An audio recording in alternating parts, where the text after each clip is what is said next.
Guys, ഇന്ന് നമ്മൾ നോക്കാൻ പോകുന്നത് ഐഫോണിൻ്റെ ലെയർ ചെയ്യുന്ന സമയത്ത് നമ്മുടെ ടെക്നീഷ്യന്മാർ ഏറ്റവും കൂടുതൽ ഫേസ് ചെയ്യുന്ന ഒരു പ്രോബ്ലമാണ് സ്റ്റെൻസിലിൻ്റെ കൂടെ തന്നെ PPD പൊന്തിപ്പോയ. അതിന് ഒരു നല്ലൊരു ടിപ്സ് ഞാൻ പറഞ്ഞുതരാം. ഇവിടെ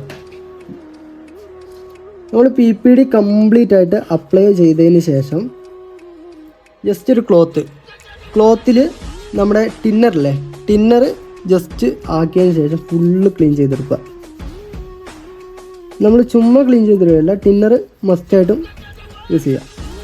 അതിനുശേഷം ക്ലീൻ ആക്കിയതിന് ശേഷം നമ്മൾ ലെയർ എടുത്തു കഴിഞ്ഞിട്ടുണ്ടെങ്കിൽ ഇതുണ്ടോ ഒരു PPD പോലും സ്റ്റെൻസിൽ മേളിൽ പിടിച്ചിട്ടില്ല. അതേപോലെ തന്നെ ബോൾ കണ്ടോ, കറക്റ്റ് എവിടെയും ഷോർട്ട് ആകാതെ ഫുള്ളായിട്ട് കിട്ടിയിട്ടുണ്ട്. അപ്പം വീഡിയോ ഇഷ്ടപ്പെട്ട യൂസ്ഫുൾ ആണെന്ന് തോന്നുകയാണെങ്കിൽ ഒരു കമൻറ്റ് ചെയ്യുക. പിന്നെ അതേപോലെ നമ്മുടെ അക്കൗണ്ട് ഫോളോ ചെയ്ത് സപ്പോർട്ട് ചെയ്യുക.